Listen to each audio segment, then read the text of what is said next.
Cette semaine, j'ai voulu savoir qui se cache derrière ces masques. Hackers, pirates, cyberactivistes, geeks qui passent le temps aux simples sympathisants de ce mouvement né il y a 4 ans. Quoi qu'il en soit, les Anonymous sont de plus en plus nombreux. Paraît même qu'ils sont en légion. We are legion. We do not forgive. We do not forget. Expect us. Toujours anonymes mais de plus en plus voyants. Et du coup, depuis quelque temps, l'impression de les voir partout. Oui, vraiment partout. Mais doit-on avoir peur des Anonymous? Bonne question. Jean-Marc Manac, journaliste à ovni.fr et spécialiste du sujet, ne semble pas très inquiet. Je pense que les premiers à avoir peur des Anonymous, c'est les médias, au sens où et les pouvoirs publics. Et donc, par conséquent, l'opinion publique. Parce que la majeure partie du discours qu'on entend dans les médias, et donc de la part des journalistes et des pouvoirs publics au sujet des Anonymous, est un discours anxiogène. On est quelques-uns à penser que les Anonymous sont un peu comme les indignés de la République. Ceux qui occupent Wall Street, ceux qui occupent la Défense, ceux qui ont occupé Madrid, ce sont pas des gens dont on a peur, dont l'opinion publique a eu peur. C'est des gens qui, à un moment, en ont marre, sont pas d'accord et décident de manifester, d'occuper la place pour rappeler un certain nombre de valeurs fondamentales. Les Anonymous, ils manifestent pour dire « nous sommes là pour défendre les libertés sur Internet ». Internet, c'est là qu'ils sont nés. C'est aussi là qu'on doit aller si on veut contacter les vrais. Pour ça, j'ai fait appel au conseil avisé de Nicolas Danet qui vient de publier « Anonymous peuvent-ils changer le monde ?» Il a appris à les connaître et sait où les trouver. Il est extrêmement facile de se rendre sur les lieux où les gens qui se revendiquent Anonymous discutent. Et en fait, on peut y aller, ce sont des endroits où on se connecte. On a à droite les noms des personnes connectées, ça peut être Anonymous 1, 2, 3, 4, 5 jusqu'à l'infini. Et puis à gauche, on a des lignes où on discute. Alors c'est pas très beau, mais ça ressemble un petit peu à MSN. Ok, ça ne me semble pas bien compliqué et les Anonymous eux-mêmes nous expliquent comment les rejoindre sur un réseau IRC. Top Identify, configure un VOST. Oula, j'espère que vous avez suivi, sinon vous pouvez toujours passer la bande au ralenti.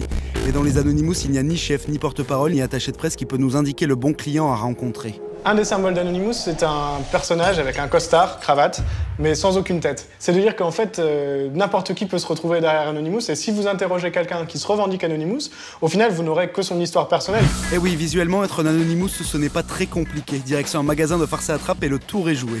Et oui, moi aussi j'ai un Anonymous. Mais non, c'est moi, je déconne.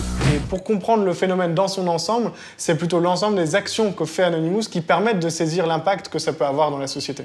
Si les actions ont tendance à se multiplier, l'objectif de départ n'a pas changé. L'une des choses les plus importantes que revendique Anonymous en général, c'est la liberté d'expression sur Internet, la libre diffusion des informations sur Internet. Et quand on voit qu'il y a des personnes, que ce soit des États ou des entreprises qui cherchent à diminuer, à réduire cette liberté d'expression, eh bien Anonymous se mobilise, que ce soit par exemple lors des printemps arabes où on a vu des dictateurs qui coupaient Internet, ou même finalement quand c'est le FBI qui coupe 4% du trafic mondial, on a le même type de réaction contre des coupures, contre des restrictions sur le réseau. Donc ce sont des actions, c'est des manifestations en ligne. C'est aussi simple que ça. C'est le fait de bloquer l'accès à un site web. C'est l'équivalent d'un sit-in en ligne. C'est comme s'il y a 100 personnes ou 1000 personnes qui se mettent devant un magasin au même moment, il n'y a plus personne qui peut rentrer. C'est plus possible.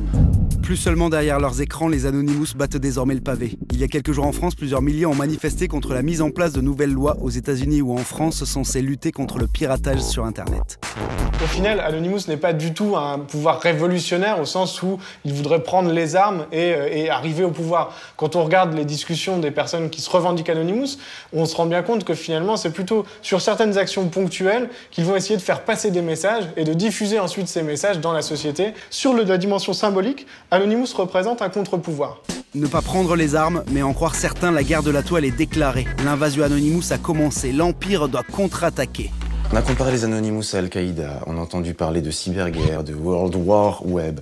Tous les gens qui emploient ces termes-là sont en train de montrer qu'ils sont incompétents, qu'ils ne connaissent pas ce dont ils parlent. Traiter les Anonymous de terroristes d'Al-Qaïda, c'est comme de dire que Nicolas Sarkozy est un fasciste ou un nazi. C'est du même niveau, c'est complètement ridicule.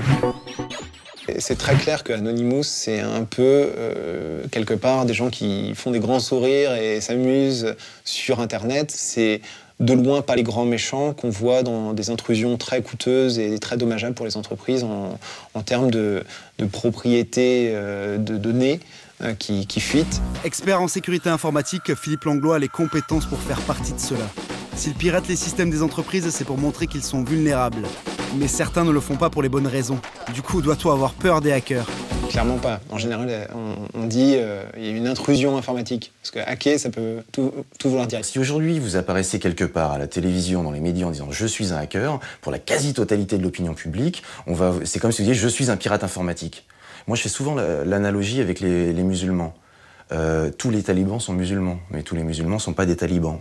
Bon ben voilà, tous les pirates informatiques sont peu ou prou des hackers, mais tous les hackers sont pas des pirates informatiques. Donc faut vraiment arrêter de faire cet amalgame entre des pirates informatiques et les hackers. Les hackers sont des gens qui veulent le bien. Et des hackers, c'est pas des pirates, ce sont des gens qui sont des bidouilleurs, qui essayent de trouver des failles dans les dispositifs de sécurité, de les colmater, d'inventer des nouveaux logiciels, des nouvelles façons de procéder. Il y aurait pas Internet sans les hackers. Il y a d'excellents hackers chez Xerox et chez Coca-Cola et qui bossent, leur boulot c'est de hacker la technologie, de trouver des changements, faire des évolutions technologiques. Donc dans toutes ces grosses entreprises, il y a des laboratoires de hackers, mais bien sûr, on s'en défend parce que ça a mauvaise presse. Donc si j'ai bien suivi, les hackers ne veulent que notre bonheur et les Anonymous sont des bisounours. Bon bah tout va bien, plus de raison d'avoir peur.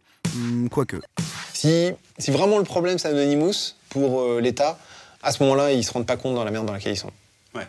Parce que franchement, on est face à des trucs qui font vraiment peur. Vraiment des choses au niveau technologique qui sont super avancées et qui montrent qu'il y a des gens qui sont super déterminés. Il y a des millions de dollars qui partent chaque jour en Russie, en Ukraine, dans certains pays, au Nigeria, où ils sont super actifs au niveau fraude grâce aux technologies de l'information. Le problème, c'est vraiment la cybercriminalité, l'espionnage économique, les attaques dirigées, leur fameuse cyberguerre qui est malheureusement en train d'arriver. Vraiment, le problème, c'est pas Anonymous, quoi.